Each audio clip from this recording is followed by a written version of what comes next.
Assalamualaikum warahmatullahi wabarakatuh. Baiklah, saya Ramadhani Nurwanda dari Pendidikan Geografi UIN Suska Riau. Di sini saya akan menjelaskan mengenai interaksi desa kota, di mana ini merupakan tugas mata kuliah Geografi Desa Kota. Baiklah, selanjutnya saya akan menjelaskan mengenai pengertian interaksi wilayah. Pengertian secara umum mengenai pengertian interaksi wilayah yaitu adalah hubungan timbal balik antar ruang atau antar wilayah dalam rangka memenuhi kebutuhannya. Selanjutnya pengertian menurut ahli. Bambang Utoyo pada tahun 2009 mengatakan bahwa interaksi antar ruang atau interaksi keruangan sebagai hubungan timbal balik antar dua wilayah atau lebih, di mana di dalamnya terjadi pergerakan atau mobilitas manusia atau penduduk, barang dan jasa, gagasan, serta informasi. Akibat hubungan tersebut menimbulkan gejala atau ketampakan baru, baik yang sifatnya positif maupun negatif. Baiklah, selanjutnya saya akan menjelaskan mengenai zona interaksi. Yang pertama ada city. City dapat diartikan sebagai pusat kota, yaitu area dari kota di mana perdagangan, hiburan, belanja, dan kekuatan politik terkonsentrasi. Yang kedua ada suburban. Sub daerah perkotaan atau daerah pinggiran kota dapat diartikan sebagai suatu wilayah yang lokasinya berdekatan dengan pusat kota. Suburban juga merupakan wilayah tempat tinggal bagi para penglaju atau komuter, yaitu penduduk yang melakukan mobilitas harian ke kota untuk bekerja.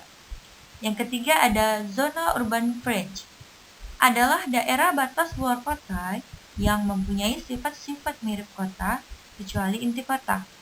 Zona ini juga merupakan jalur tepi daerah perkotaan paling luar. Yang keempat ada zona rural urban fringe, adalah zona antara daerah kota dan desa yang ditandai dengan penggunaan lahan campuran. Zona ini juga merupakan jalur batas desa kota. Baiklah, selanjutnya saya akan menjelaskan mengenai faktor-faktor interaksi wilayah. Yang pertama, adanya wilayah yang saling melengkapi. Adanya dua wilayah yang memiliki kelebihan dan kekurangan dalam sumber daya. Hal inilah yang memperkuat terjadinya interaksi antar wilayah untuk saling melengkapi kebutuhan, di mana masing-masing wilayah berperan sebagai produsen sekaligus juga konsumen. Yang kedua, ada kesempatan untuk berintervensi. Kesempatan berintervensi artinya adanya kemungkinan perantara yang bisa menghambat timbulnya interaksi antar wilayah. Atau dengan kata lain, intervening opportunity dapat diartikan sebagai suatu keadaan yang menyebabkan lemahnya jalinan interaksi antar wilayah karena terdapat alternatif pengganti kebutuhan. Selanjutnya ada kemudahan pemindahan dalam ruang. Faktor kemudahan pemindahan manusia, barang, jasa, gagasan, dan informasi antara satu wilayah dan wilayah lainnya juga berpengaruh terhadap interaksi yang terjadi di antara keduanya. Kemudahan pergerakan antar wilayah tersebut berkaitan dengan jarak antar wilayah, baik jarak mutlak maupun relatif. Yang kedua ada biaya transportasi. Dan yang terakhir ada kemudahan dan kelancaran prasarana dan sarana transportasi antar wilayah. Baiklah, selanjutnya saya akan menjelaskan mengenai dampak interaksi terhadap perkembangan perdesaan. Yang pertama, kita akan membahas mengenai dampak positif bagi desa. Ada beberapa dampak positif bagi desa, yaitu yang pertama, pengetahuan penduduk desa menjadi meningkat karena banyak sekolah dibangun di desa. Yang kedua ada angka buta huruf penduduk desa semakin berkurang dengan banyaknya dibangun sekolah-sekolah. Yang ketiga, perluasan jalur jalan desa kota dan peningkatan jumlah kendaraan bermotor sehingga hasil panen dari desa mudah diangkut ke kota dan kelangkaan bahan pangan di kota dapat dihindari. Yang keempat ada produktivitas desa semakin meningkat dengan hadirnya teknologi tepat guna. Yang kelima ada pelestarian lingkungan hidup perdesaan dapat dilakukan dengan hadirnya para ahli dari berbagai disiplin ilmu. Yang keenam ada peningkatan kegiatan wira swasta yang menghasilkan produk berkualitas dapat dilakukan karena pemerintah turun tangan. Yang ketujuh ada kesadaran memiliki keluarga kecil telah diterima oleh masyarakat desa. Dan yang terakhir yang kedelapan, koperasi dan organisasi sosial yang berkembang di pedesaan telah memberi manfaat dalam peningkatan kesejahteraan penduduk dan pembangunan desa.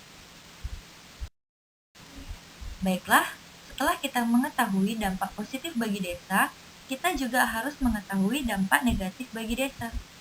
Yang pertama, memudarnya kehidupan agraris. Sekarang minat masyarakat desa untuk beraktivitas di sektor pertanian akan menurun. Yang kedua, meningkatnya perilaku konsumtif di desa. Maraknya iklan dan promosi akhirnya mendorong penduduk desa berperilaku konsumtif. Tenaga kerja produktif berkurang, usia produktif memilih bekerja di perkotaan karena lapangan pekerjaan di kota lebih beragam dan lebih layak. Yang keempat, terjadinya fungsi lahan, yaitu perubahan penggunaan lahan untuk tujuan lain. Misalnya lahan pertanian dibangun pabrik atau perumahan. Yang terakhir, tradisi dan budaya khas desa semakin memudar. Modernitas kota mempengaruhi budaya penduduk desa. Baiklah, setelah mengetahui dampak positif dan negatif bagi desa, kita juga harus mengetahui dampak positif dan negatif bagi kota. Terlebih dahulu saya akan menjelaskan dampak positif bagi kota. Yang pertama, ada kebutuhan bahan baku industri akan terpenuhi. Yang kedua, kebutuhan pangan terpenuhi. Yang ketiga, kebutuhan tenaga kerja di kota terpenuhi. Dan yang terakhir, produk kota dapat dipasarkan luas ke desa. Demikian dampak positif bagi kota, dan selanjutnya dampak negatif bagi kota. Pertama, ada jumlah pengangguran dan penduduk miskin meningkat. Yang kedua, pemukiman kumuh dan ilegal di kota. Yang ketiga, jumlah penduduk meningkat sehingga kawasan permukiman makin padat. Dan yang keempat, degradasi kualitas lingkungan. Yang terakhir, tingkat kriminalitas meningkat.